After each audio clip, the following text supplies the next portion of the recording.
15 clips on the cutting room floor in the back, because there are so many examples in this match, and we've picked out 3 or 4 here of where I just think this is the way Arsenal like to defend. Front foot defending. I called it in the first half. Parker takes it over the top there, gets a little break. And you just see there now the ball breaks forward off Scott Parker. Now, actually there, what would you do? Well, you think, OK, he might drop back, drop back. This time Vermaelen does well. He gets in early, he comes out. If he loses that challenge, there is a potential that Adebayor's through on goal against Mertesacker. This time, Vermaelen comes out, tackles well, he's aggressive in what he does, and you'd say, fair enough. As the ball comes into Jack Wilshere there, he gets it out of his feet there now, and I'm looking at the Arsenal, at the Tottenham back four, and the space behind them. I'm not sure there that the Tongan, who we eventually gave man of the match to, is in control of that situation with Jack Wilshere on the ball. I think there's potential there with the real great passes of the ball. I think, for me, the disappointment for Arsenal in this first part of the game yesterday was that Cazorla, Wilshere didn't have the passing boots on. The runs that were made at times from Giroud and Walcott were there. They just weren't found. We'll move it on a little bit. And just in there now, I'm looking at the position of the Tongan. It takes it onto a different level. I'm looking at Walcott's run against Dawson. He's lost him. I'm looking at Giroud there. And when I talk about timing of the pass, release of the pass at the right moments, for me, that could easily have been a moment whereby we're talking tonight about Tottenham's defenders being exposed. I'm not sure they're in control of that there. That's the So does it make a big difference that Hugo Lloris is behind them as a defender, because he's so quick off his line? I think Tottenham look like they're in control of it more than the Arsenal defenders. Okay. We'll come on to Arsenal in a bit. I think Lloris is a sweeper keeper. He is off his line quickly. But I don't think Lloris can do anything about that. If Jack Wilshere, will just clear that up there, if Jack Wilshere slips that pass through that channel there, or even through there to Giroud. Now, Giroud might not run away from Okoto, but it's still, I would say, something that is a real risk. We'll move it on. Jack Wilshere doesn't play it at the right time. In the end, it runs through to Lloris. You can see him come off his line. We'll take it to this next clip. And Arsenal are building up again. We'll see as it comes into Ramsey there now. And again, we're looking at the 2 centre-backs. No thought of going back the way. Staying up, you can see Okoto's slightly deeper. Again, we'll come on to full-back's position in a minute. But as he moves it forward there now, you look at Theo Walcott, and there's a point here, and I'm thinking to myself, again, this is at 0-0. That's Theo Walcott. He's in on goal. Okoto's playing him over on this side. And we talked about Monreal. We'll come on to that in a little while about how he defends the goal. I think you're asking full-backs to do the impossible when you're... The mindset should be that they want to get back in and cover because they know they should be around. But the 2 centre-backs have come up out of the defensive position. And this is at 0-0. And when I say roulette, it could have gone either way. Ramsey, Wilshere misses the opportunity. Ramsey this time. Theo Walcott's through. Giroud is through. It breaks to Tottenham. And Gareth Bale comes onto the ball. Plays it over Arteta's head. And Vermaelen, front foot again. Goes forward. And as Dembele gets it here now, we'll just see him, as he goes past Jack Wilshere there, if you just watch Mertesacker, now, the last thing I would do if I was playing centre-back there is run that way. But he does. Dembele's got time on the ball. Watch what Mertesacker does. He tries to play Adebayor offside. But then you've got this. That's Gareth Bale. You're never going to stay with that run. If Dembele executes this pass at the right time, he actually plays it too quickly to Gareth Bale. He should actually wait for the run to develop. And Ed, there was 4 or 5 or 6 of these, both ends. All warning signs. All warning signs. And this is the next. This is still the same clip running. There you go. Again, this is a big moment. Giroud's through on goal. He couldn't take advantage. What I don't understand watching this, Gary, how much of this, and I'm referring particularly to Arsenal with this, how much of this is planned on the training ground? How much of it is players having to think and react to circumstances? I don't think this is planned. I cannot have that Arsene Wenger and Steve Bowler sat there in the dressing room before the game saying, look, when Dembele's on the ball, when Sigurdsson's on the ball, when Parker's on the ball with time and space, and we've got the 2 speediest wingers in the league playing against us in Bale and Lennon, that you should push up centre-backs. Because I'm going to come on to Monreal, and Monreal actually ends up being responsible for the goal. But I'm just watching. I need you to focus here on Vermaelen. Okay. Now, as a centre-back, you are controlling the line. The left-back is looking across the line, he's trying to stay in line. If you watch what Vermaelen does here now, he moves up. Now he goes back. I mean, how can you, just take that back a little bit again, just to show you a little bit more. You watch Monreal there. I think he's guessing there, Monreal. Just touch back a bit further. You watch Vermaelen now, in that position. He goes back, Monreal thinks he's going back with him, but then he decides to step up. And Bale, to be fair, again, should get in. Now, if you're a full-back, and you've got your centre-back inside you there, and you're thinking, right, he's going back, oh, then he steps up, you're almost guessing, you're reacting off it. I don't think this is planned. I don't think this is something that they're looking at and doing. And for me, it's a real risky tactic. You play against Tottenham, the last thing I would want to is leave space in behind. And it was at both ends of the pitch.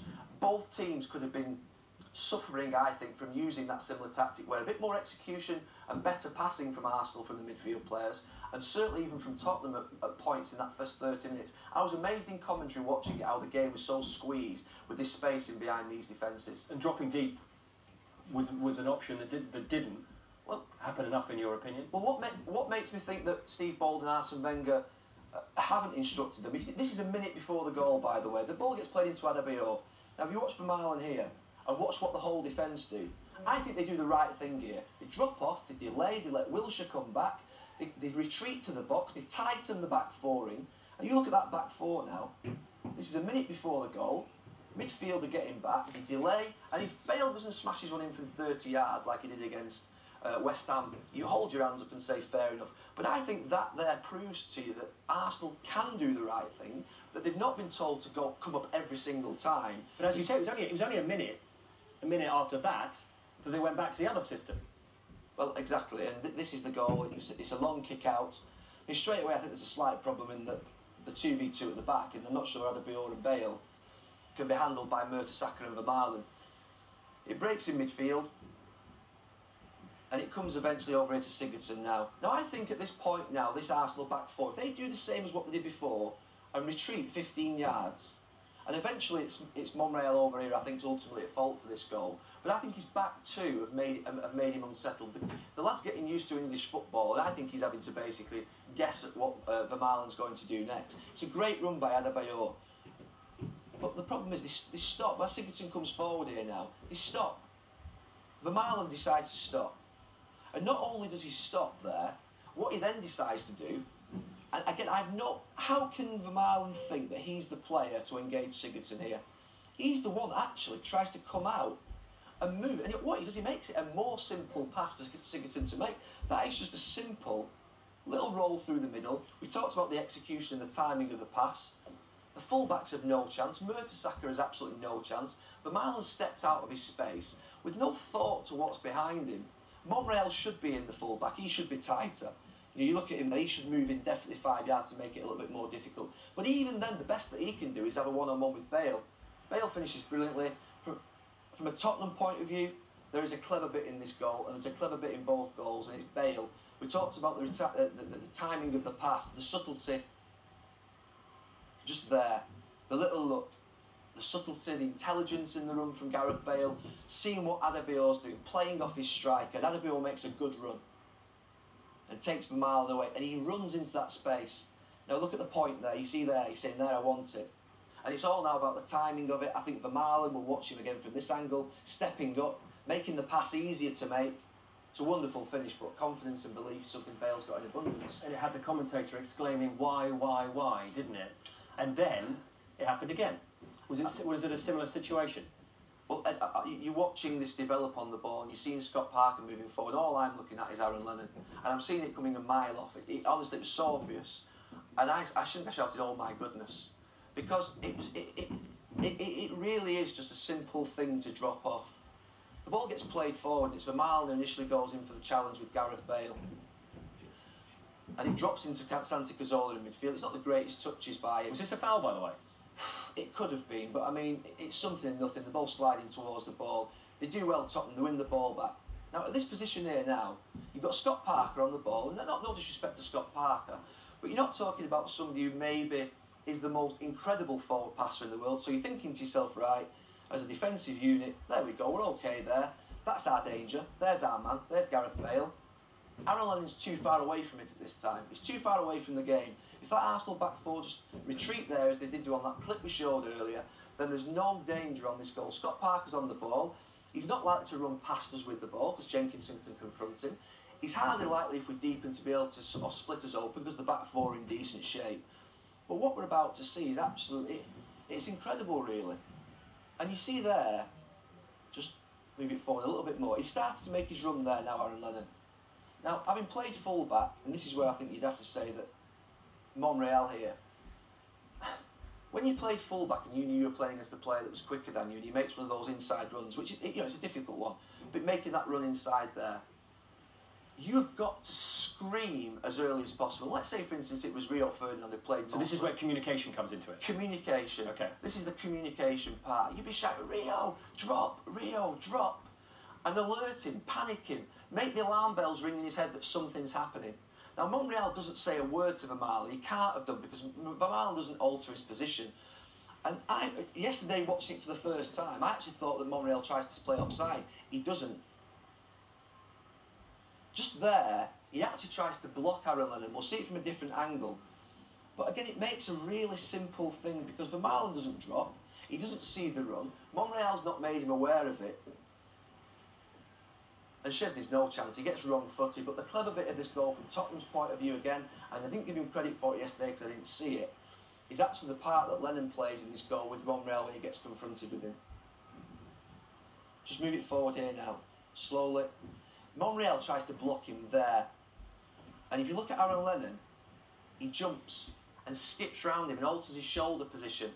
Rather than sort of, he sees what Monreal's trying to do. It's a cynical attempt by Monreal to actually block him. I actually thought yesterday during the match it was an attempt to play offside. It wasn't. He actually tries to block him and naturally misses him because Aaron Lennon's too fleet of foot.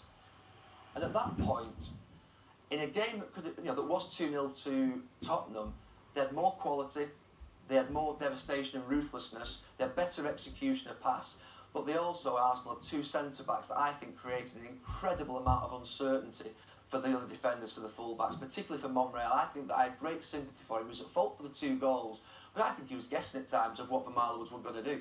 OK, and then in the second half, Arsenal got one back. They had 39 minutes to try and find an equaliser. It didn't happen. And it's a period of time that was the Achilles heel for Tottenham earlier in the season. The first 16 games, they conceded 20 second-half goals, 9 in the last 10 minutes. It was costly as well in terms of points. And AVB's talked about in training, Gary, working on concentration late in the game. And look at the numbers in the last 12 games. It's clearly worked, hasn't it? That's a great credit looking at those statistics. A dramatic improvement for the coaching team, for the manager, for Andrea Villas-Boas. You look at that statistic, they were vulnerable in the last parts of games. You think of the Everton game, which was the last one. I think Andrea Villas-Boas said that we've worked actually on concentration in the last parts of training. Now, you can never replicate that, but the difference in the way in which they're seeing games out and the way in which the manager controlled that last half an hour. With half an hour to go, I thought that Arsenal would either score again or Tottenham would get them on the counter-attack and beat them 3-4-5. To actually see it out at 2-1, I think is a really pleasing thing for a Tottenham's coaching staff, I would think. And it leaves Tottenham in great shape in terms of Champions League football. Where does it leave Arsenal? Well, it leaves them in a bad moment. It leaves them in a bad moment. A bad moment? I mean, this has been going on for a while, hasn't it? This has been a steady decline. Arsene Wenger is the victim of his own success and the standards that he's set there and the expectations that of smell? achieving cup finals, winning championships, going and beating through seasons. I remember 20 years ago, you know, playing against Arsenal.